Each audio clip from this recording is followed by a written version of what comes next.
Hey everybody, so today we'll be doing a reading out of the first book of Peter, chapter 3 in the ESV. Let's get to it. Likewise, wives, be subject to your own husbands, so that even if some do not obey the word, they may be won without a word by the conduct of their wives, when they see your respectful and pure conduct. Do not let your adorning be external, the braiding of hair and the putting on of gold jewelry or the clothing you wear. But let your adorning be the hidden person of the heart, with the imperishable beauty of a gentle and quiet spirit, which is God in God's sight is very precious. For this is how the holy women who hoped in God used to adorn themselves, by submitting to their own husbands, as Sarah obeyed Abraham, calling him Lord, and you are her children, if you do good and do not fear anything that is frightening.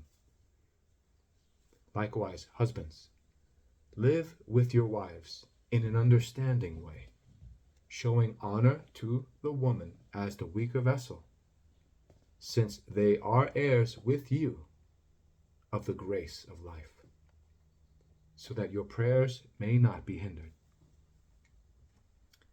Finally, all of you have unity of mind, sympathy, brotherly love, and a tender heart and a humble mind.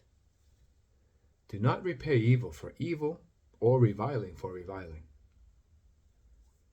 but on the contrary, bless.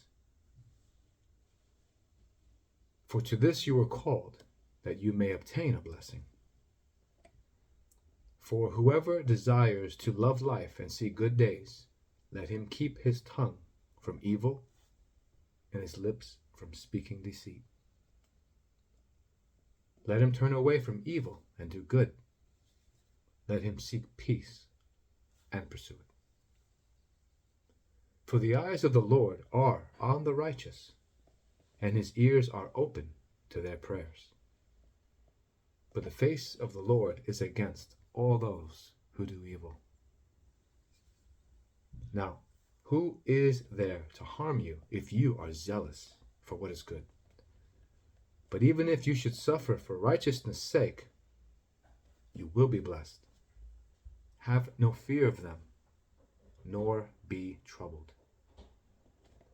But in your hearts honor Christ, the Lord, as holy, always being prepared to make a defense to anyone who asks you for a reason for the hope that is in you.